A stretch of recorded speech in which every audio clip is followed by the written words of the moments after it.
ভারতের বিপক্ষে জয়ের আত্মবিশ্বাস নিয়ে মাঠে নেমেছিল বাংলাদেশ, কিন্তু ভুটানের বিপক্ষে এই ম্যাচটি যে এমন নাটকীয় মোড় নেবে তা কি কেউ ভেবেছিল? 1-3 গোলে পিছিয়ে পড়েও শেষ মুহূর্তে অবিশ্বাস্য এক কামব্যাক। ব্যাংককের নন্থাবুরি স্টেডিয়ামে ম্যাচের শুরুতেই ধাক্কা খায় টাইগ্রেসরা। মাত্র 5 মিনিটে ভুটানের জ্যামিয়াং চোরেনের গোলে পিছিয়ে পড়ে বাংলাদেশ। তবে বেশিক্ষণ দমিয়ে রাখা যায়নি। ঠিক 2 মিনিট পরেই মাঝমাঠ থেকে সুমাইয়া মাতসুশিমার দুর্দান্ত লং রেঞ্জ শটে 1-1 সমতায় ফেরে বাংলাদেশ। কিন্তু নাটকের আসল অংশ তখনও বাকি। প্রথমার্ধ 1-1 শেষ হলেও দ্বিতীয়ার্ধে যেন খেই হারিয়ে ফেলে বাংলাদেশ। সোনাম লাহমরের নিখুঁত শট এবং গোলকিপারের পজিশনিং ভুলের সুযোগ নিয়ে পরপর 2 গোল করে ভুটান। স্কোরলাইন তখন ভুটান 3, বাংলাদেশ 1। জয়ের সুবাস পাচ্ছিল ভুটান, আর হারের সংখ্যায় কাঁপছিল বাংলাদেশ। ম্যাচ যখন হাতছাড়া হওয়ার পথে ঠিক তখনই ত্রাতা হয়ে এলেন অধিনায়ক সাবিনা খাতুন। খেলার বাকি মাত্র 5 মিনিট।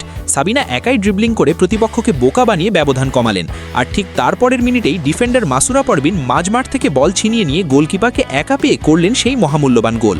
মাত্র 2 মিনিটের ঝড়ে 3-1 ব্যবধান ঘুচিয়ে 3-3 সমতা।